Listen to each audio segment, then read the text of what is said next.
She's different. In what way? In every way.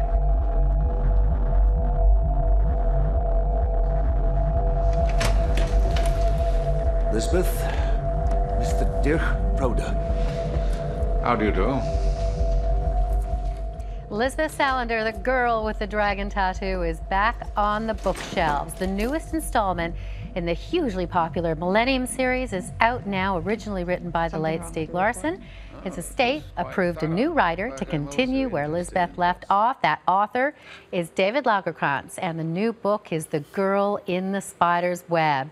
David Lagercrantz joins us in studio. Congratulations for turning this out. This was not an easy job to even start because of its history. And No. I was absolutely terrified. I had nightmares, of the fans coming after me, the critics coming after me, and even Lisbeth Salander coming after me, telling me, you're not doing me justice, David, I'm tougher than this. It was terrified, but, as a journalist, you work better when you're afraid. When you're under pressure. Under pressure, and I certainly had some pressure. 80 million readers, that was something, yes. And you enjoyed the novel, you had read them. Of course I did. I mean, we all did, and I felt immediately sort of in love with Lisbeth Salander. Yeah. If I go back to my authorship, I've been writing about these odd, brilliant people that the society has tried to crush. I wrote about the Swedish soccer player, Zlatan Ibrahimovic growing up in the ghetto, and I wrote about Alan Turing, the great mathematician. So I have this obsession with these odd, antisocial, brilliant persons. It's that the publishing company.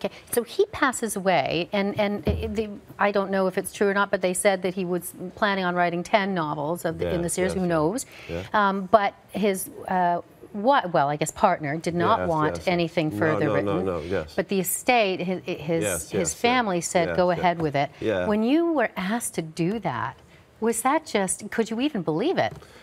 Well, first I couldn't. I thought they were joking, But then I remember they sort of smuggled me in the basement because back then I belonged to the competitive publishing house. So I couldn't even be seen. Clandestine meetings. Yes. But then I understand they were really serious about it. So I still remember walking home in a sort of a fever. Mm-hmm. I was immediately upset, and I understand if I say no to this, I will regret it my whole life. Wow. Do you think... I was absolutely obsessed. I just felt, Lisbeth, wow, she's my kind of girl. It's such an incredible world of mystery and of all kinds of things going on. But tell me a little bit about what Lisbeth is up to in this novel. Well, I can say we needed a storyline. I mean, they didn't just tell me, go on, David, you find something out. Yeah, and I woke up remembering a story as I did as a reporter just after the Rain Man movie. You remember that with Dustin Hoffman, the savant? And I remember, I asked the neurologist, do we have any savants in Sweden? And we had. So I met an 8-year-old lovely guy. He hadn't said a word yet. But one day he passed the traffic light and sort of looking at it. And the next day he drew it exactly in detail. Isn't that incredible? Yeah, and then I thought, this guy is sort of a mirror figure to Lisbeth Salander. And what will happen if a guy like this witnesses a murder or something horrible? And what will happen if the murderer finds out that this boy is a savant? And who will protect him, if not Lisbeth Salander?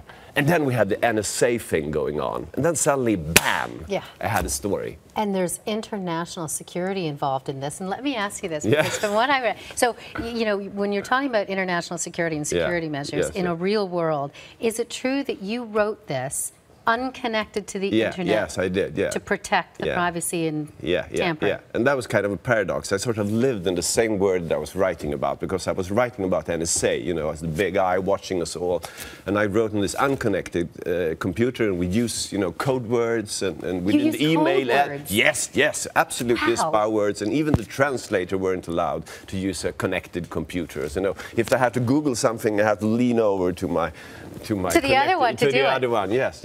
Wow. Yeah. So that's intrigue in and of itself. Yeah. When you were finished, how did you feel? Because you were immersed in that world. Yeah. You literally were immersed in that world. How did you feel when it was done? Empty, of course, sort of depressed. I've been living in this bipolar state, sometimes, I will do it, and next time I will be absolutely disgraced, and then afterwards I was empty and waiting and waiting and waiting.